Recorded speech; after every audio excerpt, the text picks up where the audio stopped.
प्रणाम साथियों, मैं योगी अरुणानंद मुनि आप सभी का हार्दिक स्वागत करता हूं और आशा करता हूं आप सभी कुशल मंगल हैं।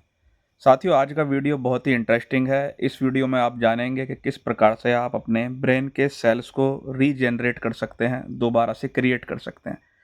ये वीडियो बहुत ही इंटरेस्टिंग है आपके बच्चों के लिए, आपके माता पिता के लिए, स्वयं आपके लिए। साथियों, सबसे पहले हम जानेंगे कि इस प्रक्रिया को बोलते क्या है। जब न्यूरॉन्स यानी कि शरीर के अंदर जो न्यूरॉन्स हैं, ब्रेन के अंदर जो न्यूरॉन्स हैं, उनको जो जनरेट करते हैं या जब वो बनते हैं, उसकी प्रक्रिया को बोलते हैं न्यूरोजेनेसिस। न्यूरोजेनेसिस एक ऐसी प्रक्रिया है जो कि नए न्यूरॉन्स बनने के को प्रदर्शित करती है। ठीक है। तो अब कब नए न्यूरॉन्स पैदा होते हैं, किस प्रकार से पैदा होते हैं, इसके पर थोड़ी सी चर्चा करेंगे और कौन कौन सी चीज़ें हैं जो कि नए न्यूरॉन्स को पैदा होने से बाधा बाधा डालती हैं या रुकावट पैदा करती हैं। तो हमारा मस्तिष्क है, मस्तिष्क के अंदर एक हिस्सा होता है हिप्पोकैम्पस। वो बिल्कुल मस्तिष्क के बीचों बीच ग्रे मैटर का होता है। तो ये किस चीज़ को कंट्रोल करता है? हमारे मूड को कंट्रोल करता है, हमारे इमोशंस को, हमारी भावनाओं को कंट्रोल करता है साथियों।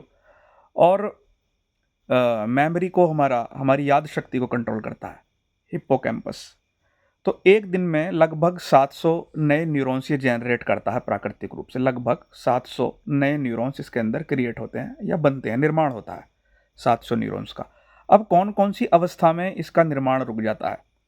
जैसे उदाहरण के लिए कोई बहुत बड़ी गंभीर बीमारी हुई है, उसकी आप दवाइयाँ खा रहे हैं, तो एक तरफ वो दवाई क्या करेगी, आपके रोग को ख़त्म करेगी, दूसरी ओर उसका साइड इफ़ेक्ट आपके नए न्यूरॉन्स पर आता है।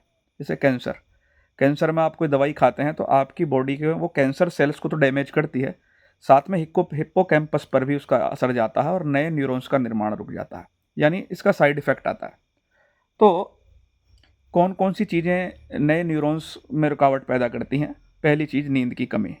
अगर आप नींद बराबर नहीं ले रहे हैं, आपकी नींद पर्याप्त नहीं है, तो नए न्यूरॉन्स बनने में रुकावट पैदा होती है, उसके अंदर गिरावट आ जाती है, कमी आ जाती है। तो एक नींद की कमी। दूसरा साथियों, डिप्रेशन। जब आप बहुत ज़्यादा तनाव में होते हैं, डिप्रेशन में होते हैं, तब भी न्यू न्यूरॉन्स का निर्माण रुक जाता है। एक स्टडी में देखा गया कि जिन लोगों को डिप्रेशन था, उनके अंदर नए न्यूरॉन्स का निर्माण बहुत कम होता था। यानी जो लोग बहुत ज़्यादा तनाव में रहते हैं, बहुत ज़्यादा टेंशन में रहते हैं, वो अपने ब्रेन को नष्ट कर रहे होते हैं। बहुत ज़्यादा टेंशन भी ज़रूरी है, लेकिन बहुत ज़्यादा वो टेंशन आपको नष्ट कर देती है। तीसरा साथियों, जब आप बहुत ज़्यादा फैटी डाइट खाते हैं, कहते हैं कि लो लेवल का फैट खाते हैं, लो लेवल का तली भुनी चीज़ें ज़्यादा खाते हैं, उससे भी साथियों आपके अंदर नए न्यूरॉन्स बनने कम हो जाते हैं। तो इससे क्या होता है? अब सवाल ये पैदा होता है साथियों कि आखिर नए न्यूरॉन्स का निर्माण हम क्यों करें? देखो, न्यूरॉन्स आपकी मेमोरी पर असर डालते हैं, आपकी याद शक्ति पर असर डालते हैं। अगर आपका हिप्पोकैम्पस वाला एरिया चॉक कर दिया जाए या न्यूरोजेनेसिस जो है वो बंद हो जाए, नवनिर्माण बंद हो जाए, तो आपकी मेमोरी डगमगाने लगेगी, आपकी याद शक्ति डगमगाने लगेगी। आप देखना, जो व्यक्ति ओल्ड एज होता जाता है, प्राकृतिक रूप से उनके अंदर न्यूरॉन्स का निर्माण कम होता चला जाता है, तो वो भूलने लगते हैं, याद शक्ति चली जाती है। अब 60 साल के ऊपर तो आपने कोई ऐसे बूढ़े भी देखे होंगे जिनको याद दिलाना पड़ता है, वो एक ही बात को बार बार रिपीट कर रहे होते हैं। उसका कारण यही होता है कि हिप्पोकैम्पस में साइड इफ़ेक्ट आना शुरू हो गया है। तो सवाल ये पैदा होता है, जैसे, और ये मेमोरी, याद शक्ति का भी एक लेवल होता है। उच्चतम याद शक्ति भी अच्छे न्यूरॉन से पैदा होती है। जैसे आप एक रेलवे स्टेशन पर जाएंगे, रेलवे स्टेशन पर आप बाइक खड़ी करके अपनी जॉब पर चले जाते हैं, तो आपने बाइक खड़ी की, उसके चारों तरफ सेम टाइप की बाइक खड़ी हुई हैं बहुत सारी, तो उन बाइक्स में आपकी बाइक कौन सी है, उसको जल्दी पहचानने की जो क्षमता है, वो भी अच्छे न्यूरॉन्स पर निर्भर करती है साथियों। तो ये सब बातें जो है आपकी न्यूरॉन्स के निर्माण पर प्रभाव डालती हैं। अब कौन कौन सी बातें हैं जो आपके न्यूरॉन्स को सहयोग करती हैं बनने में, न्यूरोजेनेसिस की प्रक्रिया में सहयोग करती हैं? पहला साथियों, नींद की गुणवत्ता। आप जब नींद पर्याप्त मात्रा में लेते हो तो आपके ये प्रक्रिया दोबारा से चालू हो जाती है। अभी एक नई स्टडी आई है जिसमें कहते हैं कि अगर आप नहीं सोते हैं तो आपका ब्रेन आपके ब्रेन सेल्स को ही खाने लग जाता है। एक साथियों, ये प्रक्रिया हो गई। पीछे शायद गाड़ी जा रही है तो उसकी आवाज़ आ रही है। तो दूसरा क्या है साथियों? दूसरा, व्यायाम।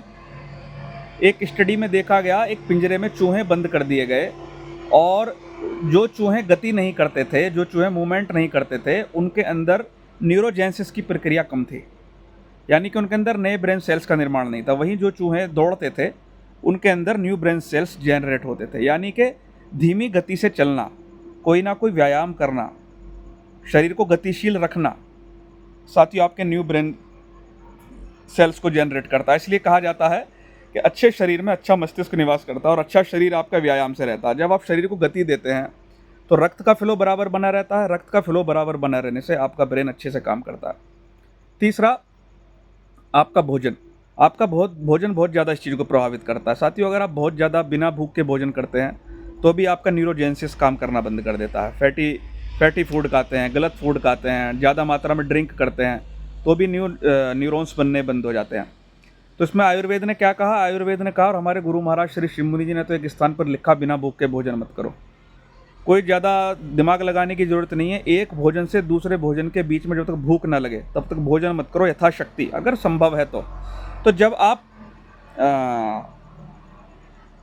एक भोजन से दूसरे भोजन के बीच में गैप रखते हो तो भी ये चीज़ ट्रिगर करती है और आपके ब्रेन को और न्यू ब्रेन सेल्स, न्यूरॉन्स बनने की प्रक्रिया पैदा होती है। और प्रसन्न रहना, आयुर्वेद में एक सिद्धांत है, एक स्थान पर लिखा है कि औषधि प्रसन्न होकर खानी चाहिए। जो औषधि प्रसन्न होकर खाई जाती है वो 10 गुना ज़्यादा असर करती है। तो प्रसन्न रहने से भी आपके new brain cells, new neurons create होते हैं। और एक चीज़ जो है, नया सीखना। जब आप नया सीखते हैं तो आपका ब्रेन जो है न्यूरोफेबिक फैक्टर ज़्यादा पैदा होता है ब्रेन के अंदर। तो ये जो फैक्टर है वो क्या करता है, नया सीखना, न्यू लर्निंग करना, आपके ब्रेन में एक नया मैकेनिज्म पैदा कर देता है। इसलिए कहते हैं जब आप कुछ सीखते रहते हैं, नया सीखते रहते हैं, तो ब्रेन अलग ढंग से काम करने लगता है, उस पर जोर जाता है। वो जो जोर है, देसी भाषा में जो बोल रहा हूँ, जोर, वो जो जोर है वो उस पर एक ऐसा प्रभाव डालता है कि न्यू ब्रेन के सेल्स बनने शुरू हो जाते हैं, न्यू न्यूरॉन्स बनने शुरू हो जाते हैं। इसलिए कहते हैं बहता पानी चलता जोगी। चलता जोगी मतलब कुछ सीखने वाला। जब आप चलते फिरते घूमते रहते हो तो नया नया सीखते रहते हो, तो आपका ब्रेन अलग ढंग से काम करता है। तो मैंने क्या क्या चीज़ें बताई? व्यायाम आपके न्यूरॉन्स को बनाएगा, व्यायाम का अभाव आपके न्यूरॉन्स को घटाएगा।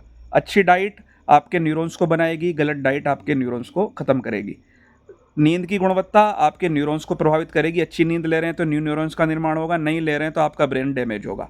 और साथियों कुछ सीखना, अगर आपको सीखना ही नहीं चाहते ज़िंदगी में तो भी आपका ब्रेन डल होने लगेगा।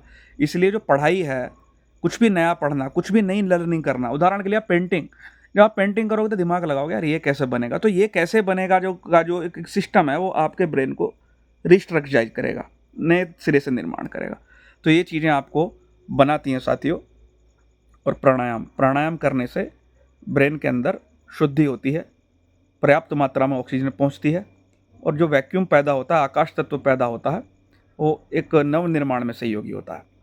तो साथियों आप ऐसा करना शुरू करें और प्रयास करें वीडियो को समझने का। वीडियो पसंद आए तो लाइक करें, शेयर करें, चैनल को सब्सक्राइब करें ताकि ज़्यादा से ज़्यादा लोगों तक ये संदेश पहुँचे। प्रणाम।